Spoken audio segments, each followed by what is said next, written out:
Hello everyone out there on the internet, I'm Jack of all trades, and I'm going to keep this quick and brief because this is one of 3 videos I'm doing to go over my favourite cartoons of the past year. I'll be doing a similar video for my favourite films from the past year and my favourite anime of the past year. Here we go. Honourable mentions, the Animaniacs reboot. A lot of fun. If you watched the original series, go check it out. It is a faithful successor to the original series. I'm so glad they got so many of the voice cast back. Rob Paulsen, as usual, doing great. Maurice LaMarche as the brain. Brilliant. Yeah, the updated character designs are great. I'm glad they make reference to the fact that they're missing some of the characters. That's well done. And yeah, it's a lot of fun. Go give it a watch. Amphibia. The latest season isn't on Disney Plus yet, so I can't watch it, but I've really enjoyed the previous ones. It probably would be on my list had I seen the latest season. Same goes for Ducktales, the Ducktales reboot. Seasons 1 and 2 were great. Season 3 is the final season, apparently. It's been cancelled, which is disappointing because it was going so strong, and the cliffhanger at the end of Season 2 was great. I was really looking forward to it, but again, Season 3 isn't on Disney Plus yet, so I haven't seen it. And Star Wars The Clone Wars. Season 7 on Disney Plus, brilliant. I watched Rebels this year as well, and that gave me a greater appreciation for more of the Star Wars animated stuff. It's been great. But this would have been so close to making my list here. But the first 2 arcs just weren't as strong. The final arc with Ahsoka and the battle for Mandalore, Sam Witwer back as Darth Maul, doing great. He's my favourite Clone Wars character. Possibly my favourite Star Wars character. But the first arc was very much a backdoor pilot for the Bad Batch show, which I'm really looking forward to. I can't wait to see more of these guys, but it was so blatantly set up for that show. I'm glad we got some more story with Rex there. I'm not going to spoil anything, but it was great. I did enjoy it. It was just kind of in your face. And then the second arc, I didn't care for particularly much. The Dryden Voss cameo was probably my favourite part. And then, yes, the final arc was brilliant. I loved that final episode. That final episode, it's so strong. Brilliant. There's no dialogue for the final few minutes of it. It's just action and then silence and mourning, and then we jump forward in time, and it's great. The final arc of Clone Wars, just that last arc is probably one of my favourite cartoons this year, but the season as a whole was let down by the first 2 parts, which were still okay. They were still fun. Okay, here we go for my actual list. Number 6. Close enough. J.G. Quintel is back. He's not going anywhere. I'm so glad. I loved Regular Show so much on Cartoon Network back in the day, and this is great. It's more of his style of humor.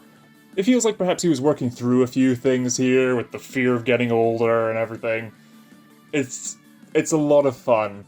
Everyone brings up all the Regular Show comparisons, but just as a standalone thing, I'm sure I'll appreciate it much more if and when I ever become a parent. And I love that it just starts you off in the middle of the story. You don't get tons of setup or anything. You can infer the history and everything just from the intro. The OP for this show is great. Just a long, trippy little sequence sort of telling you these characters' lives up to this point. It's clever. Number 5, Distant Lands. I did not particularly like the BMO special. Was okay. It was your sort of mid-tier Adventure Time episode, so it was still good, but I didn't love it. And then you got Obsidian, and I understood, okay, this is why everyone was ranting and raving about Distant Lands. It's about Obsidian specifically. It was great getting a proper coda for the Bonnibel and Marceline story and relationship, and getting more backstory with Marceline, finding out what happened to her mum. It was great. It punched you in the heart a little bit there. It's some of that top shelf, top tier Adventure Time that I'm so glad we're getting more of. I don't know how many episodes this series is going to be ultimately, but even if we only get another 1 or 2, Obsidian is strong enough to have carried this show. Number 4, Helluva Boss.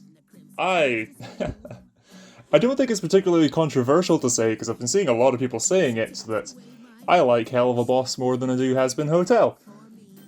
Now granted, Has-Been only has the pilot so far, I'm glad it's been picked up by A24, but now we've got Helluva Boss on just airing on YouTube, it's for free.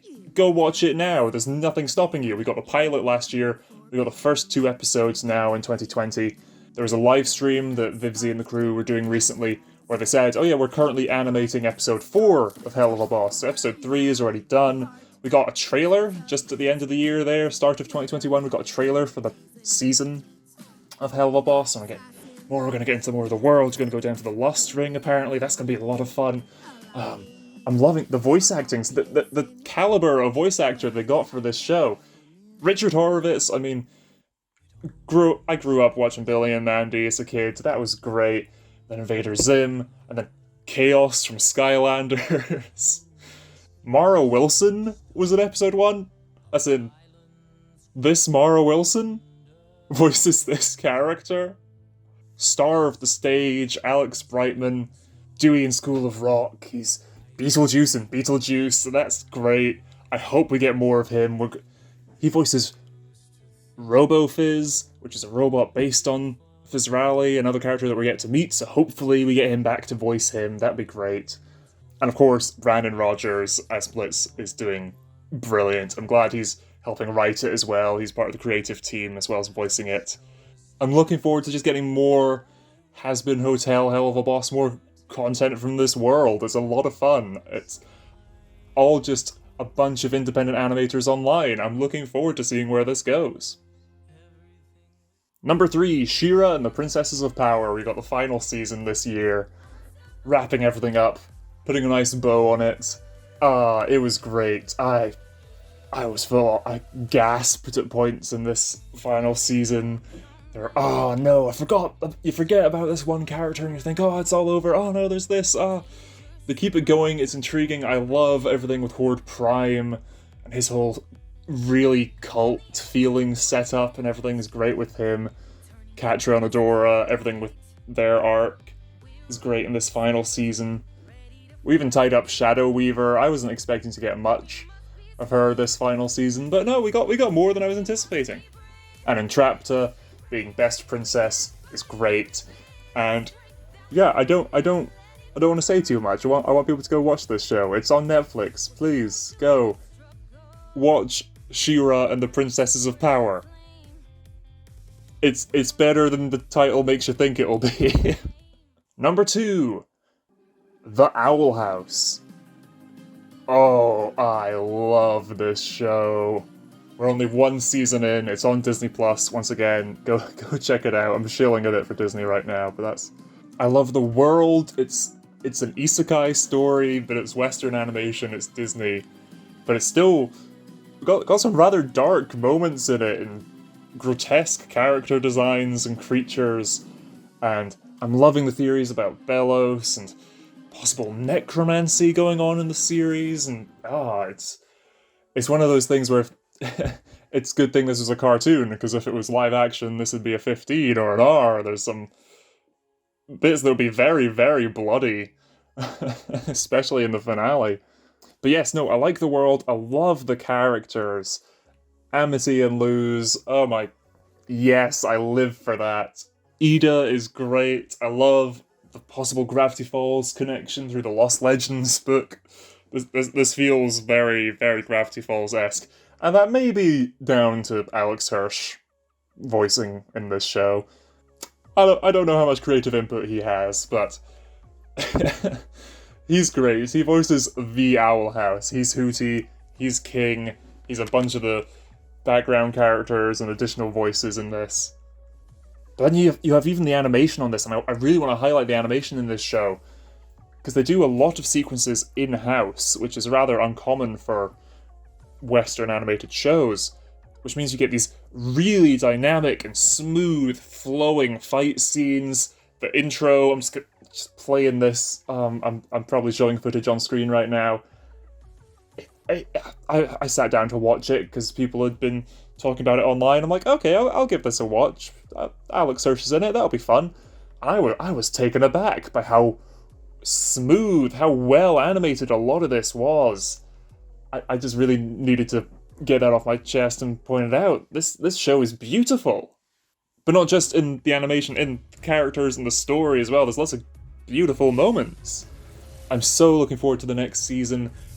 It's going to be hard waiting for it to end, so it'll all be on Disney+. I might need to find some other way of watching the season as it airs. But yeah, The Owl House. I might do a separate video singing its praises if people are interested. I might even do reactions to it when the next season comes. I don't know.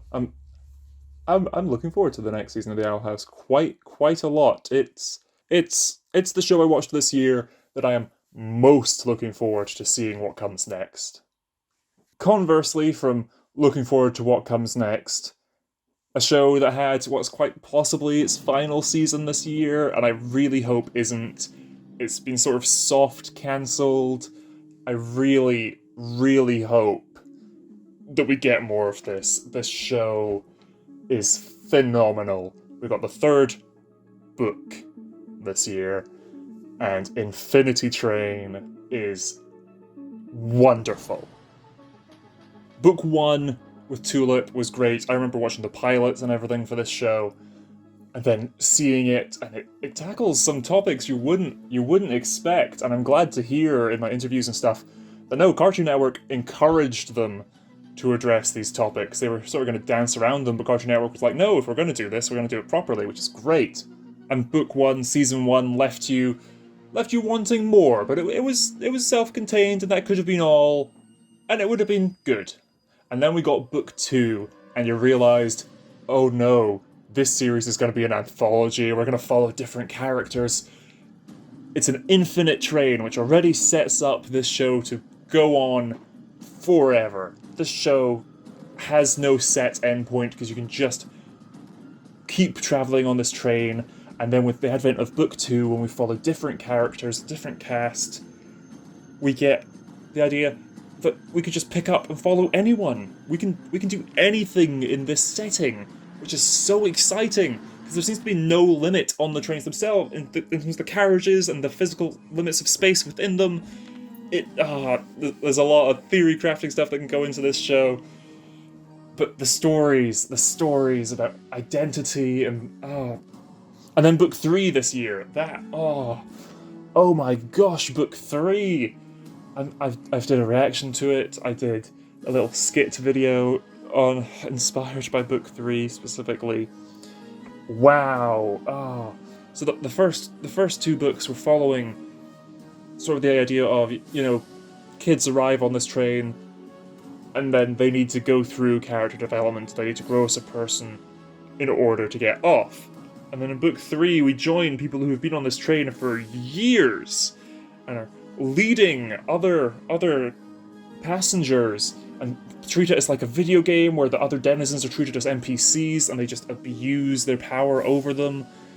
It's really interesting, and it gets really dark. It opens on a musical number, Book 3. And we learn, there's so much. We get returning characters in a big way. They left it off that I so desperately want at least a Book 4. And we learn, growing as a person and getting your number down isn't the only way out. It's not the only way off the train. But without spoiling anything, let's just say you do not want to try the other way. I don't want to say too much, and I want to keep this brief because I've got these other videos to do.